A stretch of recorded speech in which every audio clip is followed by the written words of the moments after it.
What's up, everybody? Welcome to Mindful Reality, the channel that features reality TV from a mental health perspective. If I sound a little nasally, I'm under the weather, as I said in my earlier vlog. If you didn't see it, I'm saying it again. I'm feeling a little under the weather. Worst timing. I'm leaving for Canada tomorrow for my grandmother's 90th. And worst time to get sick, like right before you travel. But anyways, I am just hoping that I'll be okay for that trip, and we'll see what happens. Things always have a way of working themselves out, but that's just an explanation for why I sound the way that I do right now. I have an event to MC, my grandmother's 90th, so I need to get my stamina, my voice back by then. What can I do? Hi, Marshall. So,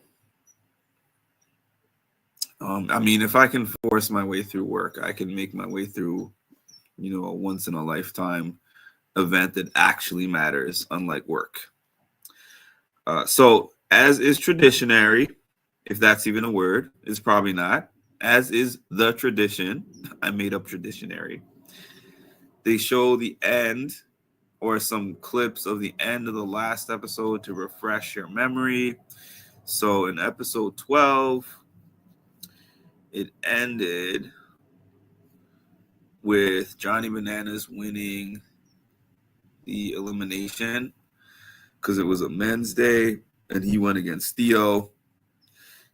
And he selected Olivia, Michelle, and Cara Maria as targets. It showed Bananas, as usual, arrogant, going back into the house. But he's already arrogant. And if you keep throwing him in and he keeps coming back out, of course, Bananas is going to banana. So he says, in one of his sound bites, "There's a storm brewing and it's Bananas. I am the Alliance Dismantler." Then it shows Bananas following him saying that. It shows him stirring the pot between Josh and Michelle. And he was talking about, hey, I heard that you were upset that Josh was rooting for me to win. And Josh is like, why can't I root for my friends? Everybody's my friend and I should be able to root for everybody. Like this season, they've been giving Josh a funny edit. I guess Josh always gets a funny edit.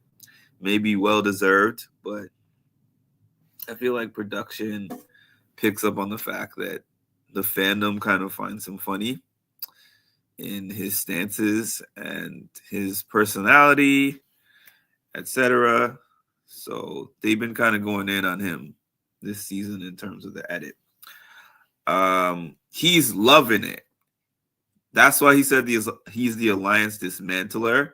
Because if you think back earlier on, he planted seeds of doubt between Naya and Jordan. Now he's planting seeds of doubt between Josh and Michelle. Even though they already had their own thing going on, he's definitely watering the plant in that particular case. Olivia is upset at Bananas for his arrogance. Do you know Bananas, first of all? And then remember earlier when she was like, but he's my friend outside of the game. And I'm like, how did this guy work himself into a thing where everybody feels like the man is their personal close friend? Like, what happened? And even if I was friends with Bananas outside of the game, I don't know. I'd have a hard time trusting him inside the game. Tori tells Corey that she is still protecting Josh, despite the fact that Josh is on the fence.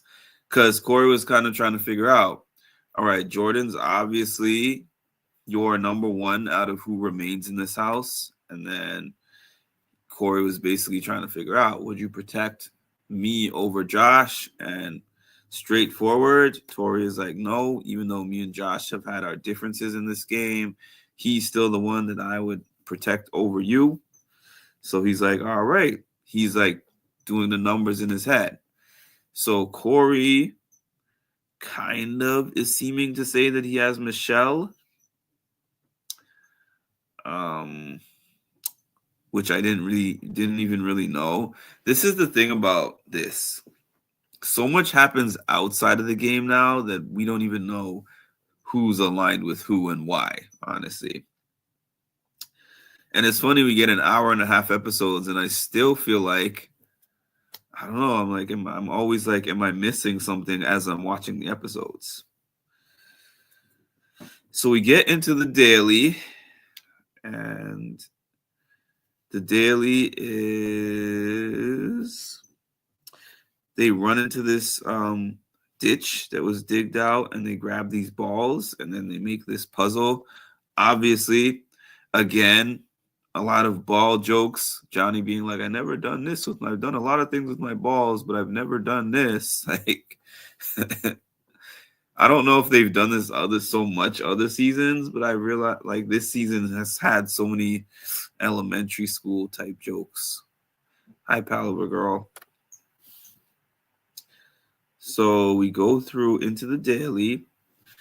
Last place for the women automatically goes in. Last place for the men gets a disadvantage in the next daily. Michelle has a 1 minute disadvantage going in because of finishing in second to last, which is pretty much the same thing as last during last episode, which was the Purge episode. Okay, so this was a little strange. Tori says, oh, I got 3 friends in there. Cara, Olivia, and Michelle. And I'm sitting here and I'm saying to myself, the last I knew of Cara and Tori, they were definitely not friends. Look into their history. Not even if you don't know their history, just look at the last season, season 39, when she came back as a mercenary, when Cara came back as a mercenary and they were going at it on stage.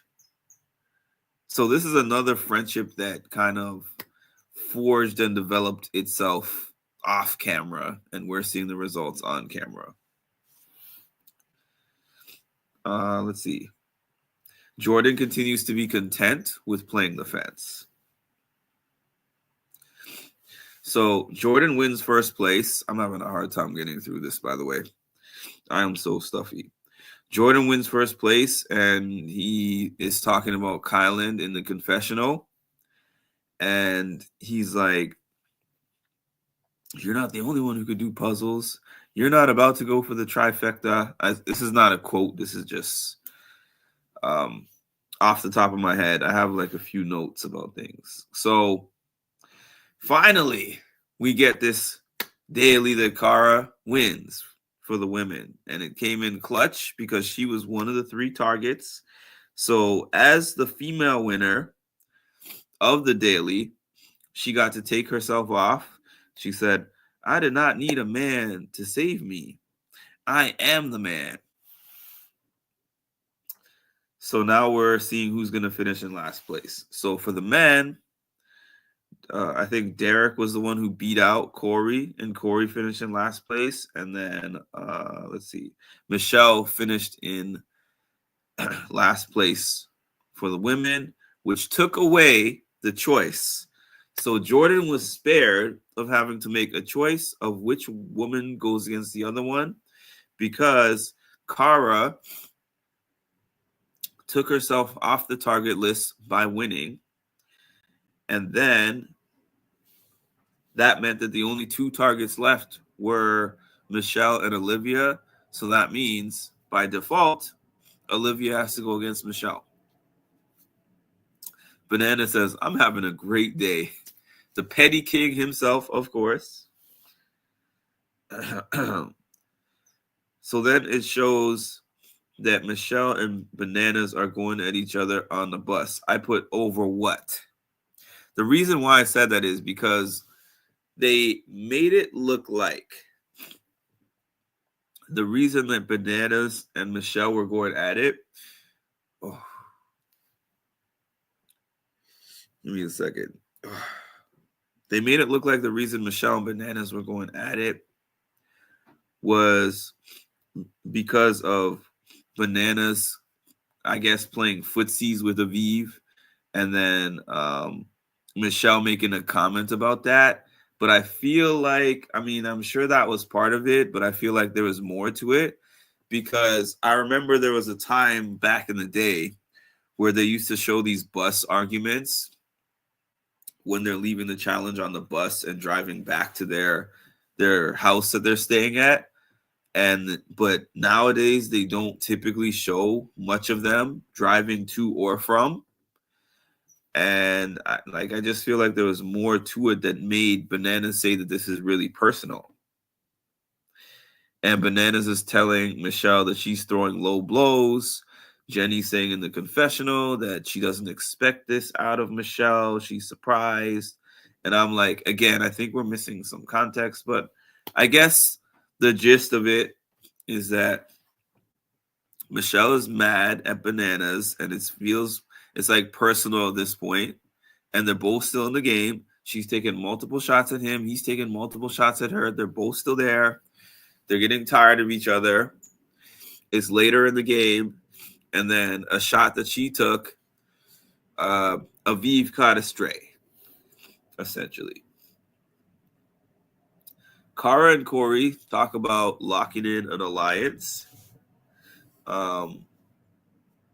Corey basically tells Cara that Michelle is higher on that list, but Corey says if Michelle happens to win and then selects me as a target, then you and I are locked in. Josh joins Bananas Angels, but how much does that mean? I don't know. Josh sometimes seems to go where the wind blows. Now we get Michelle having what Bananas calls a Michelle's down.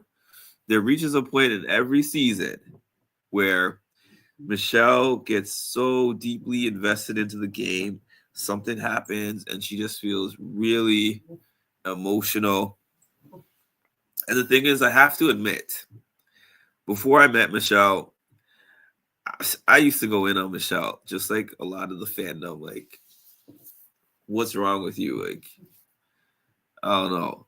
There was just something that rubbed me the wrong way about Michelle. Didn't like Michelle.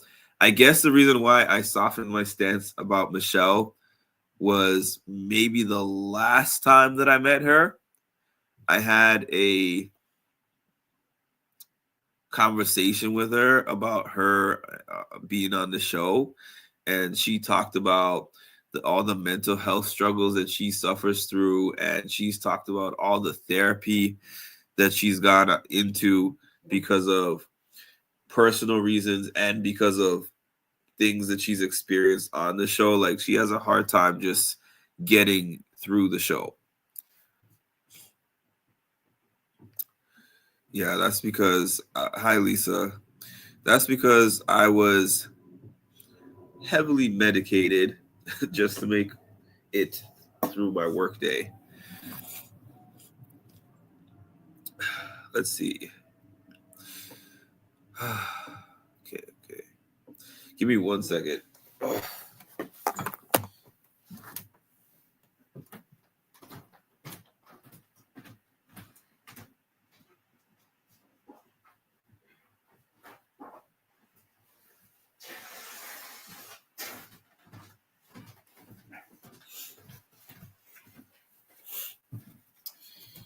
Only got a little more to go. Just trying to get through the end of this. Okay. Where was I at? Okay, so she's having a Michelle down, according to Bananas. So it showed Aviv having a conversation with Michelle, and Olivia was also in the room. And Aviv was just telling Michelle how she felt like, hey, I know that you and Bananas have something going on, but you didn't have to throw my name in there. And Michelle apologized, and then she said in her confessional, she was like, I feel mad at myself for stooping down to Bananas' level and becoming like that. And, you know, Aviv basically didn't deserve that. And it seems like that part of it is water under the bridge, because Aviv said, I didn't take it personally. I just think that you just kind of weren't thinking about me when you said that. Banana says that Derek has been putting on a masterclass of social game. This is absolutely true. Bananas is a floater killer. You know why I say that? Because he pays attention to everybody.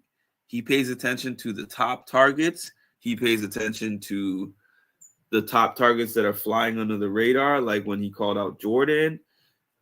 He pays attention to the floaters, like when he called out Ryan. Now, like him saying out loud that Derek is playing not a, what did he call it? A social. He's putting on a social masterclass. It's not just him giving him a compliment. It's him alerting the house. Like, just so y'all know, nobody is selecting Derek as a target.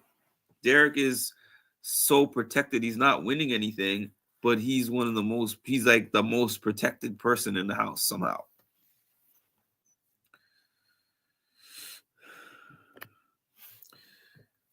So we get to the elimination. It's called Stranded.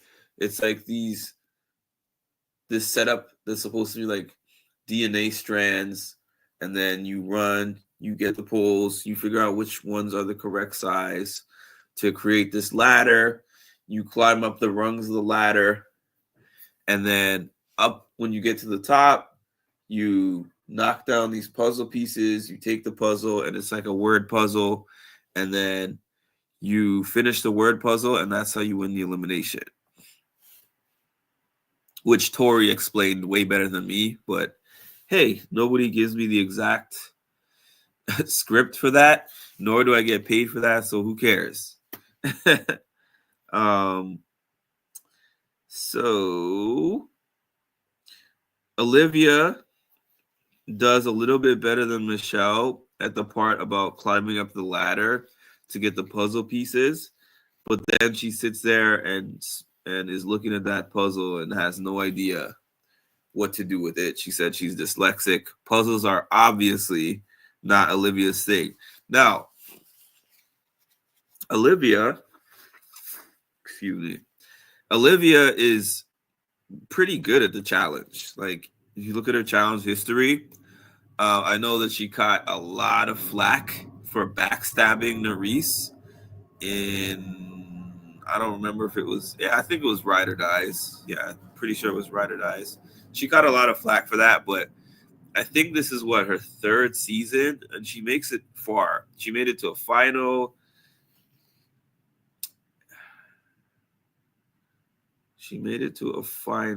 I can't remember. Oh, when she was Horacio's partner, was that Ride or Dies? Anyways, she made it to a final, I think, in her first season. She made it pretty far in her next one. She made it pretty far in this one. Like, she's actually pretty good at the challenge. So I had to give her credit for that. Michelle took her out. Michelle knocked out that puzzle. It seemed like really fast. The puzzle part of it, like that was the undoing for Olivia. So Michelle comes back.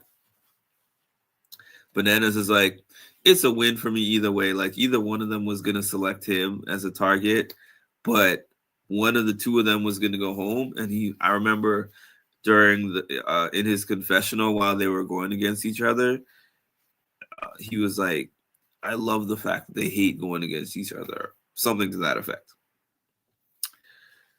So the first person that Michelle selects as the target is obviously Bananas.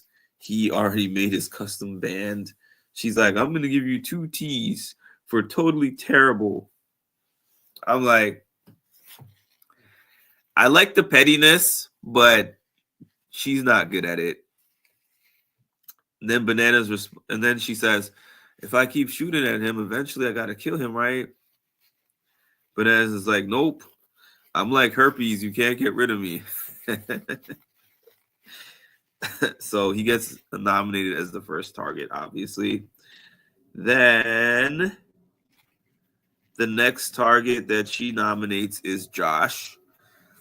And Josh says in his confessional, like, I expected her to pick me because of my allegiance to the Rachel Banana side. And then the third target, Michelle was choosing between Corey and Derek. And she said, oh, I'm going to be true to Olivia. This person protected Olivia, worked with Olivia all season. So I'm going to protect Derek and select Corey. Then Corey and Kara, like, smiled, pointed at each other. And it was like, all right, now we're locked in, because they had said that depending on if Michelle wins and what she does with the targets after she wins, they're going to officially create something. So, again, it's been kind of interesting how Kara has, after the beginning of the season, seemed to be like way under the radar since then. But it's cool. I want to see her get to a final, and I want to see her win another final. But we'll see what happens. So that's my recap. I can't tell you that was hard for me to make it through that, because I can barely breathe and I have a massive headache. But the reason why I made sure to do it today is because tomorrow I'm going to be traveling, and then Friday, tomorrow's Thursday, right? Yeah, Friday, Saturday, Sunday. I know I'm going to be super busy with my family in Canada. And then Monday, I'm going to be traveling back. So it was just unlikely that I'm going to even get to do this before next Wednesday's episode if I didn't do it today. And I'm probably going to catch up on a couple of Survivor episodes, because I didn't see today's episode and I didn't see last week's episode. So at some point, maybe while I'm traveling even, I'm going to watch both of those episodes. So got it out. It was another goodie. I enjoyed it. We're getting towards the business end of a season, which is always my favorite part. And thank you for joining me. Please make sure to like, comment, subscribe, and hit the notification bell to get notified of when I drop some more great content. Thank you, everybody, and have an amazing night and the rest of your week in the event that I don't come back. Bye.